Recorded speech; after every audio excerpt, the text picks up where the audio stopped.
My name is Lisa. I am 27 years old. I live in a small apartment with my boyfriend, Pete. He is 30 years old. We have been together for 3 years. Our life is simple. We wake up, go to work, come home, cook, eat, and sleep. I work in an office. I earn more money than Pete. Not a lot more, but still more. Maybe around 15,000 more each year. I never thought that was a problem. Pete also has a job.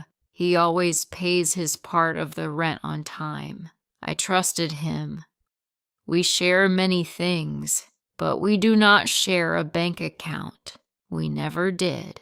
We split our bills half and half. Last week, something changed. We were sitting on the couch at night. Pete looked serious. He said, "We should talk about our future." I thought maybe he would talk about marriage. I felt happy. I said, "Yes, of course." Pete said, "If we want a future, we need to be fully open. No secrets." I said, "Okay, we can talk about everything." Pete said, "Lisa, I want your bank login." I laughed. I thought it was a joke. "Who asks that?"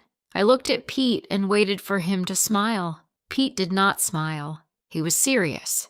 I stopped laughing.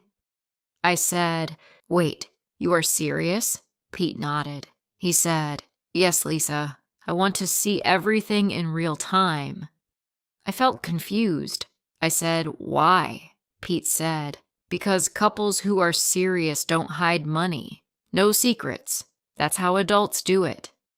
I said, "I am not hiding anything. I just don't think you need my password." Pete looked at me with cold eyes. He said, "If you have nothing to hide, then why not?" I felt hurt. I said, "I trust you, but this is different. This is my personal account." Pete said, "I wouldn't touch your money, Lisa.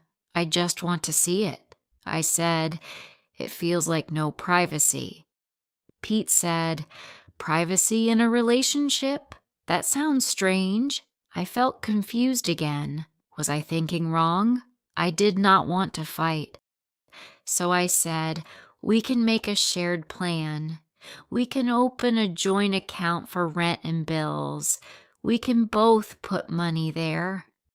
I felt hopeful when I said that, but Pete shook his head. He said, "That's not the same. That's just you keeping a wall." I said, "A wall? I'm not building a wall. I'm just keeping something private." Pete looked at me for a long time. Then he said, "If you trust me enough to sleep next to me every night, you should trust me with a password." That sentence felt wrong. I looked at him and said, "That is not the same thing. Trust does not mean giving everything." Pete said, "You are making this too complicated." I felt very tired. I said, "You do not have my passwords, and I do not have yours. That is normal." Pete said, "You can have mine any time." But I did not want his passwords. I never asked for them. I said, "Why now, Pete? Why do you suddenly need this?" Pete said, "I do not want to find out later that you have debts, or that you are sending money to someone or buying things you should not." I felt shocked. I said, what? I do not do that. I never did that. I have student loans. That is it. My credit is fine.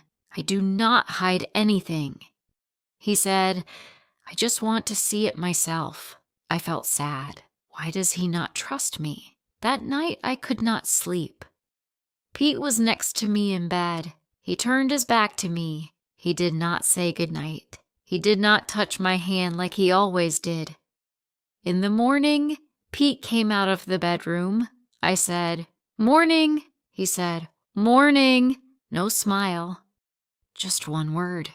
Nothing more. I tried again. I said, Pete, we can talk about this again, but I still feel the same. Pete did not look at me. He said, It's okay, Lisa. You already made your choice. You know, it must be nice to have a private life. My heart hurt. I said nothing. That day at work, I could not focus. I kept asking myself, maybe I did not understand relationships. Maybe he was right. After work, I went home. Pete was sitting on the couch looking at his phone. I said, Hi. He said, Hey, just one word. I went to the kitchen. I began to cook. Pete came into the kitchen. He said, I found a solution. I said, What? He said, A budgeting app. We can link our accounts. It shows everything in one place. I froze. I already knew what he wanted. I shook my head. I said, Pete, no, it is the same thing. It still gives access to everything. His face changed. I saw the anger now.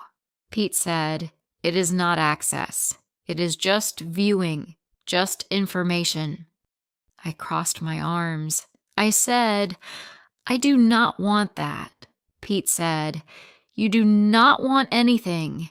Every idea I give, you say no. You are controlling this. You decide what I can see and what I cannot see. His words did not make sense to me. I said, I am controlling. It is my account. Pete said, And I am your partner. We stood there looking at each other. I said, I am not saying we cannot talk about money. I am just saying I need some space, some privacy. Pete turned away and walked out of the kitchen. I stood there alone. The next few days felt heavy. Pete did not shout, but his silence was sharp. One day, I came home with groceries. He looked at the bag and said, Must be nice to buy whatever you want. I froze. I said, What do you mean? Pete said, Nothing. It is your money, your private money. Again, that word, private. I thought about giving him what he wanted just to bring peace back. I imagined giving him my password. I imagined him checking my account, asking questions. What is this? Why did you buy this? Who did you send money to? No, I do not want that. I looked at him and said, Pete, we need to talk. He said, Okay. I said, I feel bad, very bad. This situation is hurting me. If you trust me, you do not need to watch everything. He said, You do not understand, Lisa. I just do not want surprises. I said, What kind of surprises? Pete said, Bad ones, debt, secrets, things that can destroy everything later. I said, I do not have those things. Pete said, But I do not know that. My heart broke. I said, You know me, Pete. You have been with me for 3 years. He said nothing. It was not about bank account anymore. It was about trust. I said, Pete, if I never give you my password, what will happen? Pete looked at me with cold eyes. He said, Then maybe we are not ready for the future. My heart stopped. I looked at him, but I did not recognize him anymore. He felt like a stranger. That night, Pete went to bed early. I stayed in the living room alone. I said to myself, What am I doing? I loved him. I really did. He made me feel safe. But now I felt judged. I felt like I had to prove myself every day. That was not love. That was control. The next morning, I made a decision. I looked at Pete and said, I understand you are scared of problems in the future, but what you are asking is too much for me. It makes me feel small.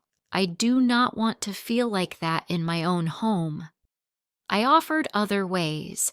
I said we can plan together, we can share information, but I will not give you my password.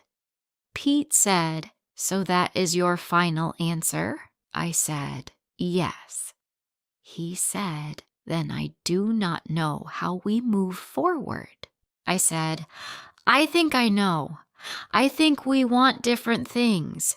You want full control.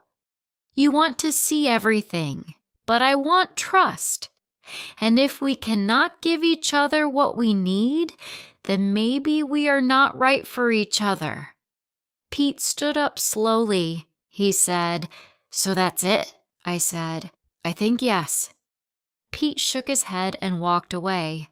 I did not want this, but I had to choose myself. The next few days were hard. We talked about moving out. We divided our things. We kept it calm. No shouting, no fight, just quiet sadness.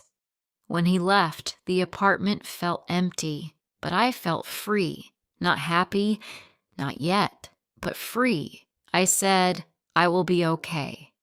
Trust is not about control. Real trust gives space. If someone asks you to give up your peace to prove your love, that is not love. Choose respect. Choose boundaries. Choose yourself. If you liked this story, please like, comment, share, and subscribe.